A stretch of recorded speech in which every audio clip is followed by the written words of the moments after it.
नमस्कार, आप देख रहे हैं तेज खबर 24 और वक्त है खबरों का।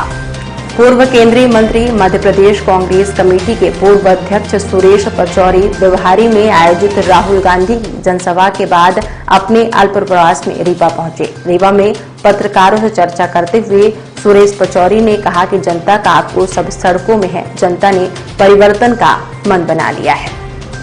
आज राहुल गांधी की व्यवहारी में जो विशाल रैली हुई उसने संदेश दे दिया है। साथ ही उन्होंने शिवराज सिंह चौहान पर गंभीर आरोप लगाए हैं और कहा है कि हमारे नेता कमलनाथ हैं और वही मध्य प्रदेश में मुख्यमंत्री का चेहरा है।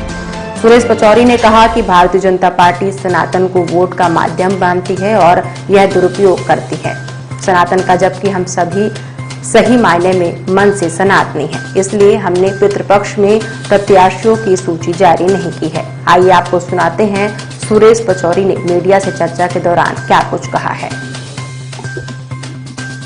जन आक्रोश यात्रा का समापन था। राहुल गांधी व्यवहारी आए हुए थे। भारी संख्या में रीवा से भी तमाम लोग पहुंचे। अंचल के अलग अलग जिलों से उत्साह देखने को मिल रहा। किस तरह से देखते हैं आप जब चुनाव सर पर हैं? देखिए, हमारे नेता राहुल गांधी जी का जो बिहारी में आज जनसभा हुई है वो अत्यंत सफल हुई है।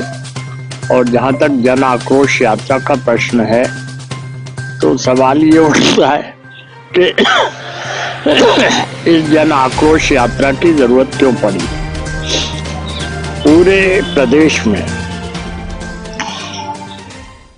भारतीय जनता पार्टी के शासन के बाद किसान वर्ग, नौजवान वर्ग, महिला वर्ग परेशान है। जो वादे प्रदेश की जनता से भारतीय जनता पार्टी ने किए थे, सरकार में आने के बाद वो वादे पूरे नहीं हुए। आज स्थिति ये है कि खुद सरकारी एजेंसी, चाहे एनसीआरबी हो और चाहे संसदीय समिति की रिपोर्ट हो, उसमें ये बात स्पष्ट है कि देश में सबसे ज्यादा अत्याचार अनुसूचित जाति, अनुसूचित जनजाति, महिलाओं पर अगर कहीं हो रहे हैं तो वो मध्य प्रदेश में हो रहे हैं। इन सब बातों को लेकर लोगों में आक्रोश है और इसी को लेकर ये जन आक्रोश यात्रा निकाली गई थी। जो संगठन है कांग्रेस का, इस बार ब्लॉक स्तर से नीचे एक संगठन तैयार किया गया, चुनाव में जाने की तैयारी है। रीवा परफॉर्मर भी रहा। इस बार देखा गया कि संगठन ने बहुत अच्छा काम किया। कितना बेनिफिट इसका मानती है, क्योंकि बीजेपी का ये दावा है कि पहले ही वो पन्ना प्रमुख से लेकर तमाम तैनातियां कर चुके हैं। देखिए, कमलनाथ जी के अध्यक्ष होने के बाद संगठन में एक नए ढंग से काम की शुरुआत हुई है और सेक्टर, मंडल, बूथ कमेटी पूरे प्रदेश में बनी है। इसी श्रृंखला में रीवा में भी संगठन का गठन हुआ है और इसका हमें लाभ मिलेगा। रही बात भाजपा का संगठन क्या है, ये पहले भी प्रचार करते रहे, 2018 में भी किया था, लेकिन आपने देखा चुनाव परिणाम क्या निकले। कल भाजपा ने सूची जारी की आचार संहिता के जस्ट बाद। पहले तमाम तरह की चीजें चल रही थी, सनातन की बात हो रही थी, पितृपक्ष में ये सूची आई और जब कांग्रेस से बात की गई तो पहले भी कमलनाथ ने कहा कि पितृपक्ष के बाद ही हम सूचियों का ऐलान करेंगे। तो सनातन की तो सबसे ज्यादा वकालत भाजपा कर रही थी और ऐसे समय में जब ये सूची आई है पितृपक्ष में, देखिए, भारतीय जनता पार्टी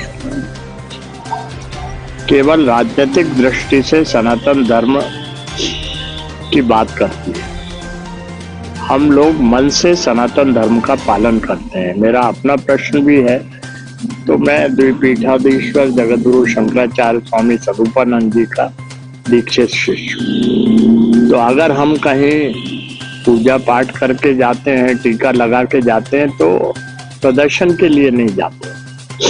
इसी प्रकार कमलनाथ जी ने जो कहा है वो हनुमान भक्त हैं और उन्होंने जब कहा है कि पितृपक्ष के बाद हम सीट घोषित करेंगे, कांग्रेस के उम्मीदवारों की सूची घोषित करेंगे, तो वो अपने आप में ये इस बात की पुष्टि करता है कि हम मन से सनातन धर्म को मानने वाले हैं। ये राजनीति के लिए सनातन धर्म की बात करते हैं। विंध्य में कैसा प्रदर्शन रहेगा? आखिरी सवाल, क्योंकि पिछली बार परिणाम सकारात्मक नहीं रहे, रीवा में भी अब तमाम विंध्य के अलग अलग अंचल।